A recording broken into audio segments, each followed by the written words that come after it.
With every update to GTA Online, there are always things that get changed that are on the less noticeable side, and in this video I'm going to share with you some things that I have noticed that either have been fixed or are now bugged out because of the update. And some of the things are mentioned in the patch notes, while others go under the radar. The first change isn't mentioned in the patch notes anywhere, and that is that the trick or exploit to skip the stun gun's cooldown using the weapon loadout feature, that no longer works. The cooldown does not get skipped by this method anymore, so you can't stun lock people on the ground for eternity anymore. You may have noticed earlier that the payphone hits and security contracts were paying half of what they would normally pay, and I initially thought this was another stealth nerf, but fortunately, it looks like it may have just been a bug or an error on their part because that is now fixed, so I just wanted to include it here to clear up any confusion that anyone may have had with this.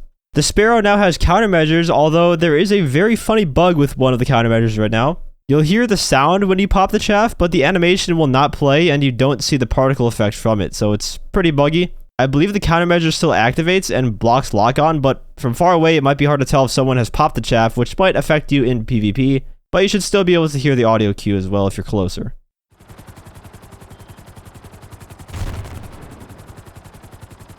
Now the last few have to do with vehicles both in general and specifically. I know a lot of people are going to be very happy about this one. Rockstar have removed or disabled handling flags on the tuners vehicles and on some of the older vehicles where the flags plagued them. For example, the Jester Classic can now perform a double clutch or downshift, whatever you want to call it, the mid-drive speed boost. Before, if you try to do that, the car would just slow down and like pretty much go to like a standstill. You did not want to try that before, but now you can do it perfectly fine.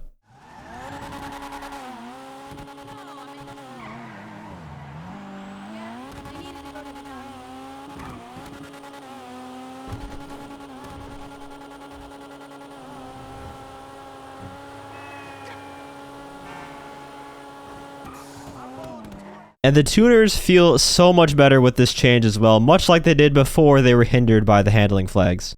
Cars also deliver a lot faster for the mechanic than they did before. It only takes like a few seconds for them to spawn in now compared to like 10 or 15 seconds before this update, which is great because before if you got killed while a car was being delivered, you'd have to wait the 2-minute cooldown and you wouldn't have your car, so you'd just be screwed.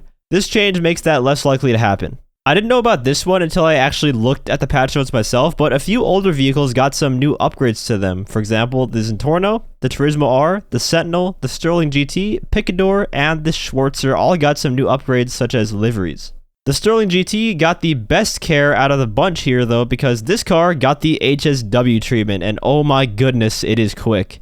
It's yet to be seen if it's quicker than the Turismo Classic in a race. I would say it definitely has more grip than the Turismo Classic does because the Turismo Classic has a lot of oversteer to it. It's very easy to spin that car out. Anyways, those are some of the changes that I've noticed from the patch notes as well as through my friends and subscribers who have notified me about these. If I happen to miss anything major, I'll probably make an update to this video. If you enjoyed or found it helpful, feel free to leave a like as well as subscribe to my channel for more GTA Online content. I want to give a huge shout out to all my channel members for your support. If you'd like to become a member for some exclusive perks, you can either use the join button or the link that's down in the description.